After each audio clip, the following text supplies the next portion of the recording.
First name is Lathay, Lathay. Last name is Pegues, Pegues. I am President, CEO of John Tom's Barbecue, LLC. John Tom Branson is my grandpa. I was the eldest grandson. John Tom was really like my father instead of a grandpa. My dad, he lived in California for a lot of my life, a lot of my childhood. And so my grandpa he was more like my dad. I spent a lot of time around my grandpa, just being the first grandchild. My mother told me that I was only days old when my grandparents was like, bring that baby over here. So it was, from that moment on, man, I spent significant time at my grandparents' house. It was just so peaceful, comforting, loving. My grandfather was just a very gentle man, always there. I distinctly remember one year for Christmas, he bought me a rocking horse with the springs on it, and I named it Billy Bob. So I remember that very distinctly about my grandfather. But I also remember him, always driving a clean Buick. Just a very gentle, humble man, hard worker. Didn't really take anything for granted, worked for what he had, was proud of what he had, and he loved his family.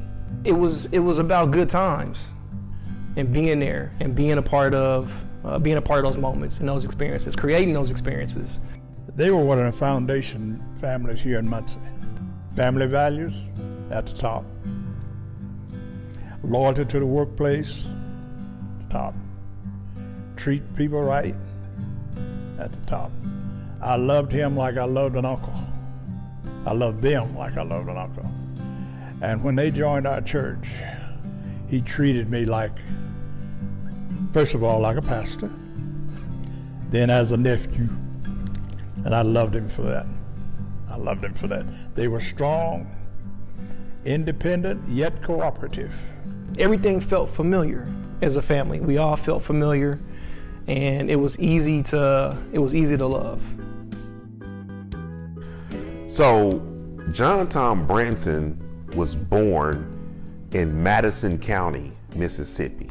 He and all of his family, siblings, their parents, they all migrated up north and landed in Indiana. I was only about a year or a little older when they moved from Mississippi to Indianapolis. My dad thought that coming up north would be, better for the family.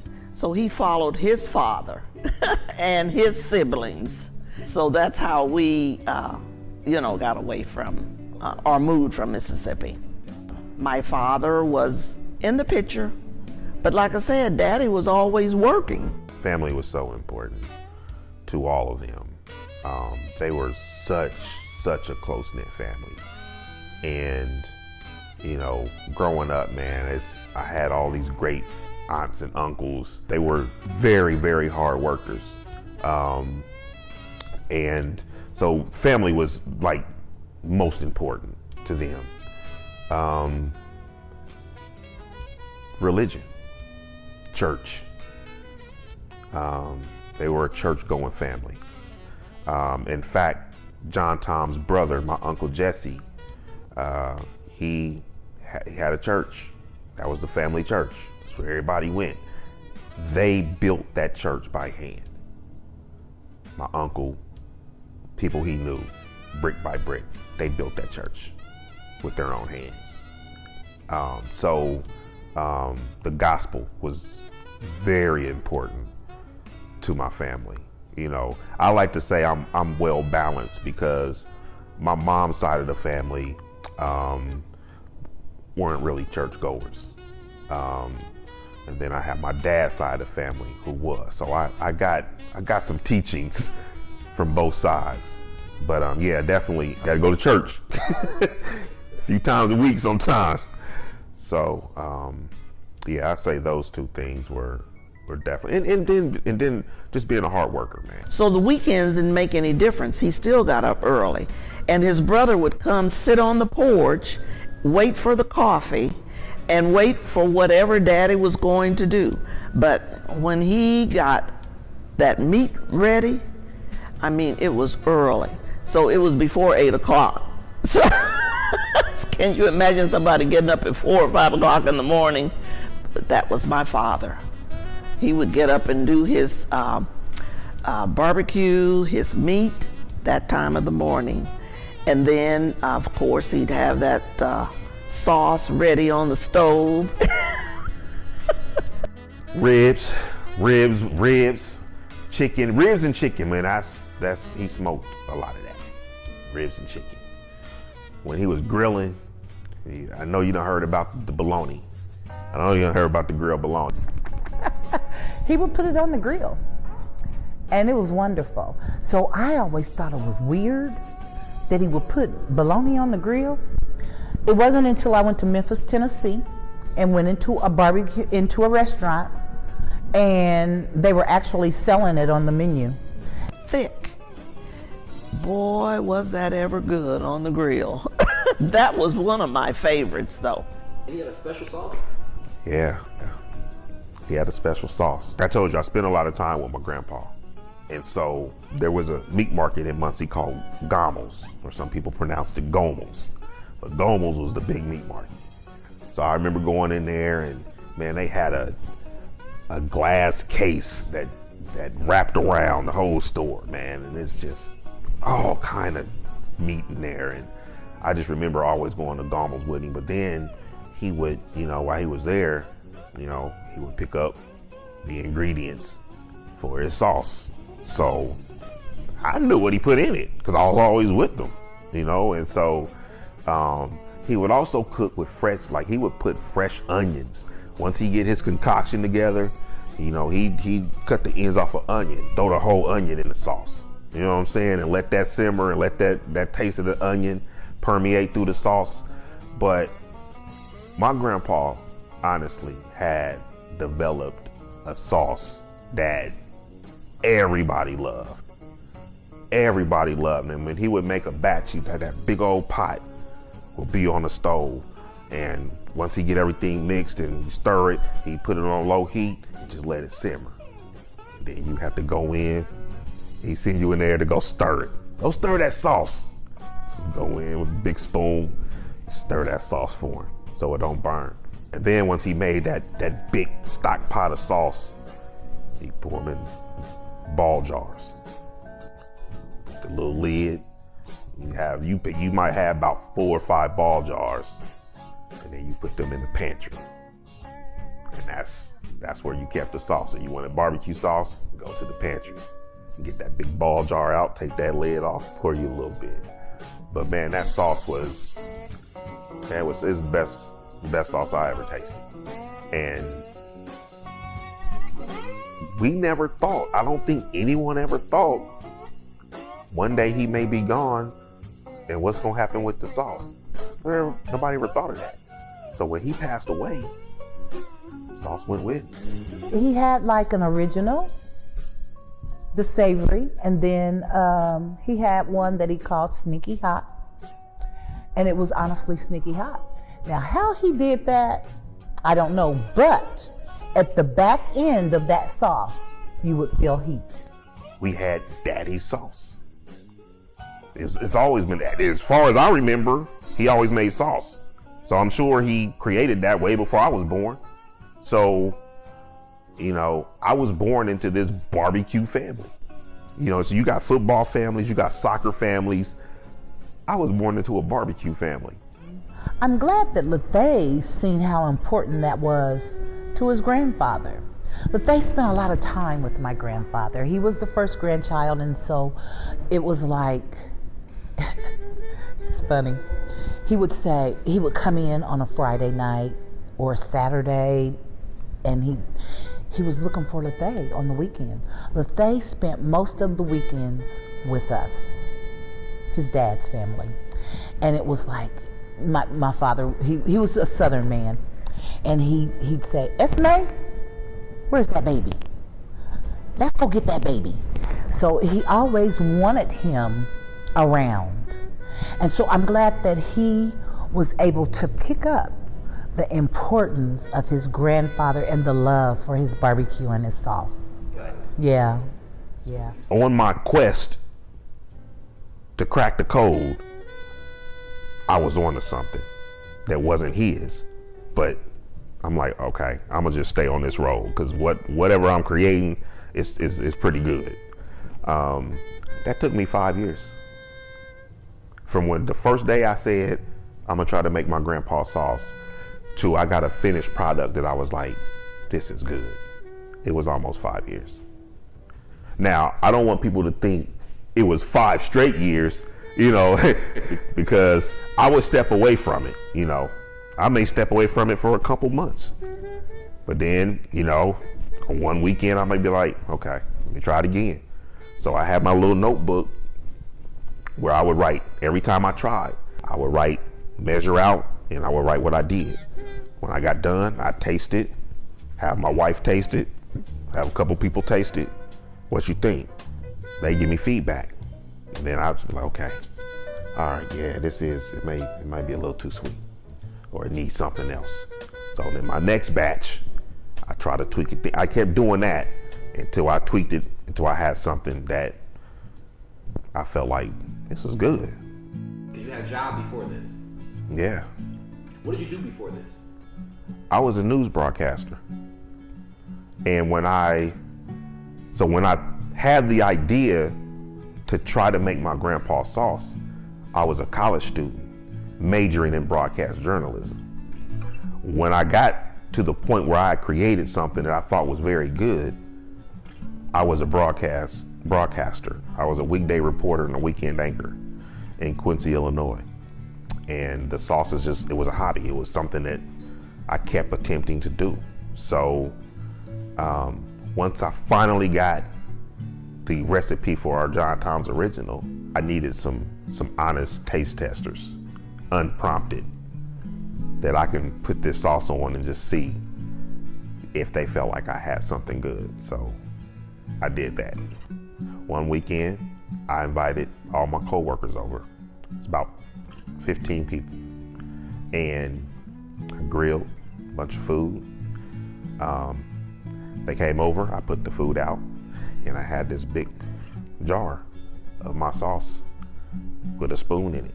And I just sat it on the table. And I didn't eat immediately. I grabbed me a corner, grabbed me a seat in the corner, and I literally was sitting there like this, just watching everybody eat. Because I didn't tell them that I had created the sauce. And I didn't want to announce, hey, that's my sauce, I created that. I want y'all to taste it and I want y'all to tell me what y'all think. I wanted someone to say something organically. And so there's this Northwestern intern, and she's a vegetarian. And she is standing in my kitchen with a plate of just plain potato chips and barbecue sauce poured on the plate. And she's just dipping her chips, eating it like that. And she was the first person that spoke up and asked what the barbecue sauce was. She said it was the best barbecue sauce she'd ever had and wanted to know where she could get it. I didn't answer her. I'm waiting for other people to say something.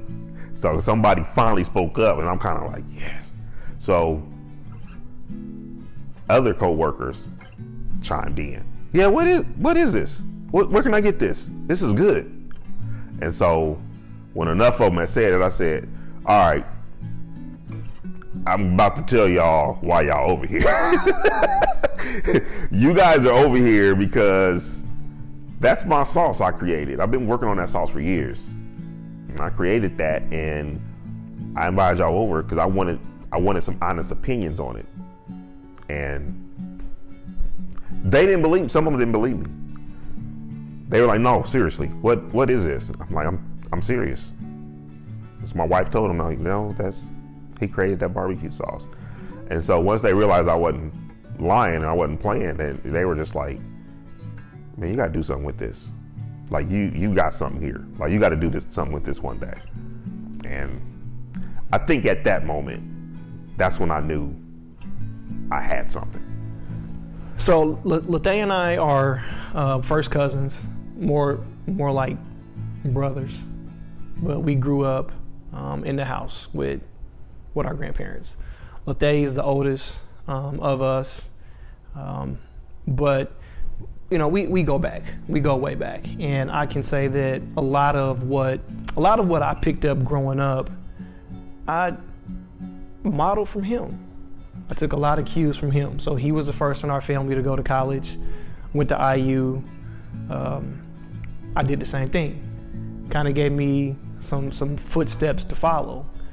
I was still my own individual, but I had an older cousin, sibling, relative that I could look up to and follow the same path. So within that, we've just kept our relationship intact. We've continued to evolve and grow, and when it came time to pursue John Tom's, you know, I just asked him if he needed help. It was never a proposition of, you know, I need to be a part of this and do that. It's just, you need help. He was like, yes. And I've been here ever since. It got started with my business partners, Lethea Begieves and Terrell Cooper, approached me and asked me that I want to be a part of this barbecue sauce. Now first, Lethea came to me and said, hey Rod, I want you to be part of this company. And my first expression was barbecue sauce. In my mind, is there any money in that? So I said, you know what? We had a 10-year anniversary for our fraternity, Kappa Alpha Psi. We were going down to Miami. I said, well, bring the sauce down there, I'll test it out. So we get down there. There's about 8 or 9 of our fraternity brothers were in the hotel room. He breaks open the jar. I didn't want to taste it just yet. I wanted to see what the appeal was, their expression. And so when I saw it was real favorable, I'm thinking, okay, this is something that could be marketable. Let me get on this. So I whispered over to him and said, hey man, I'm in. So that's how it got started. I recall when Lethea was telling me how he started to come about to build the sauce.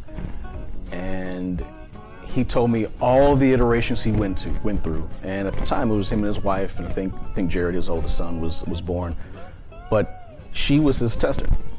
So he told me, Rod, man, I'm going on year 4. I've done this for 5 or 6 years, and I failed a lot of times. Finally came up with something he liked and wanted to put on the market. So to me, that showed me that he was committed and dedicated and passionate about what he was trying to portray on his grandfather. He didn't quite get it right, but he found something that was it was good enough to name it after him. And to me, that pride and that passion, man, that it makes me emotional thinking about that. Just him taking something that's taken off the way it has, and to see his name behind it. I asked him, I said just yesterday, I said, listen, Lethea, how do you feel to know that your grandfather's name is on these bottles and these products, and we're talking with these organizations, and now they're saying this is the best sauce they ever had, and we want to use it here, and we want not just the sauce, but they love you and us. How does that make you feel? He gives me a different answer every time, but there's all centered around excitement, joy, pride, and he just wishes grandfather was here to see that. We're lucky and fortunate and blessed to have each other. Commitment, passion, dedication from that brother, because we all went to IU, all graduated from IU. He continued his education at University of Michigan for marketing, specifically for the business. I'll say that again. He continued his education from a master's perspective to continue his work for the business. Passion, commitment, dedication.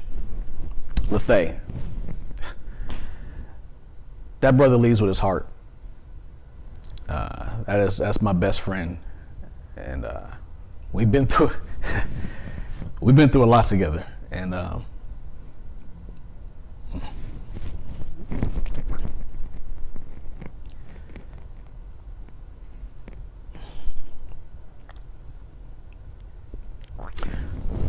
I know what that brother's been through.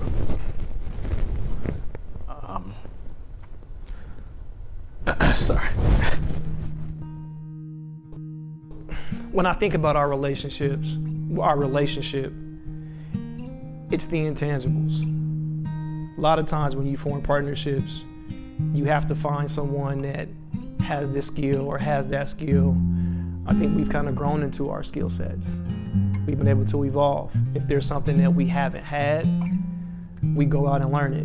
We figure it out. But it's the intangibles with our relationship. It's the fact that I trust these guys. We can have hard conversations. We can agree to disagree. We can approach one another with the best of intentions and not hold any grudges.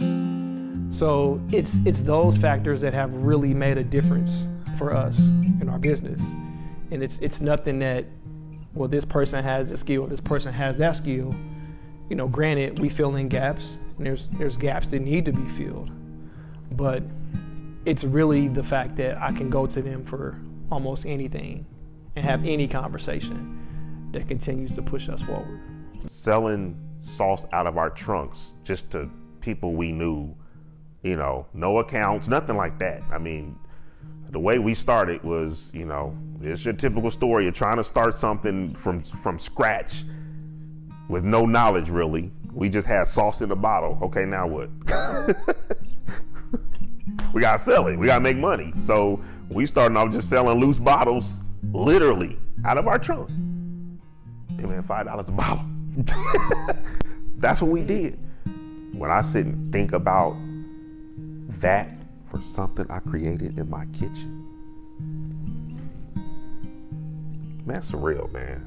Like that is the epitome of the American dream. You hear the stories, you hear the impact that he's had, the intentional things of being hard work, the persistence and commitment, dedication, never giving up, that drive, all of that is in the partners, the family.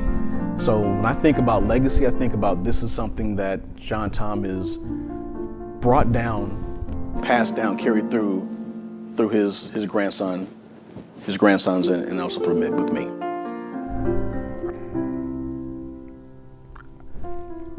I could have put Lethay's barbecue on that jar.